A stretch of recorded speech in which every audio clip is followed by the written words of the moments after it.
ঐক্যর বিকল্প নাই। এবং সুলতানা, আমি তো বললাম যে একটু আগেও যে সেই ঐক্যটা আপনি কেন দিচ্ছেন না আপনার এই প্রোগ্রাম থেকে? আমার তো মনে হয় যখন এটা দুভাবে হয়। একটা হচ্ছে উপর থেকে একটা ডাক দিতে পারেন যারা নেতা-নেত্রীরা আছেন তারা। আরেকটা হচ্ছে জনগণের ভেতরে যখন এই ঐক্যটা অলরেডি চলমান হয়ে যাবে, তখন কিন্তু এই গতি কেউ থামাতে পারবে না। এবং রাজনৈতিক যেই নেতৃত্ব আছে সেটাও কিন্তু এই জনগণের ঢলে কিন্তু তারাও কিন্তু তখন চলে আসবে। সো এটা আপনার অর্গানিক হতে পারে। এটা আমার শেকড় থেকে আপনার প্রাকৃতিকভাবে কিন্তু এটা গড়ে উঠতে পারে, যে এই জিনিসটা সম্ভাবনা আমি দেখি।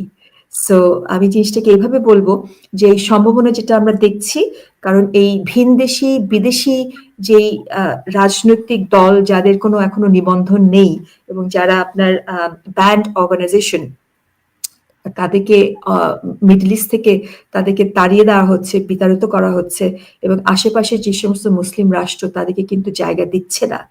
এবং এই উগ্র মৌলবাদ ইসলামিজম যেটা বাংলাদেশে প্রতিষ্ঠা করার চেষ্টা করছে, সেটাকে প্রতিহত করতে হলে আমার মনে হয় এদেশের জনগণই এটা পারবে। এবং জনগণের ভিতরে যখন ঐক্য হবে, তখন রাজনৈতিক দল তো অটোমেটিক্যালি চলে আসবে।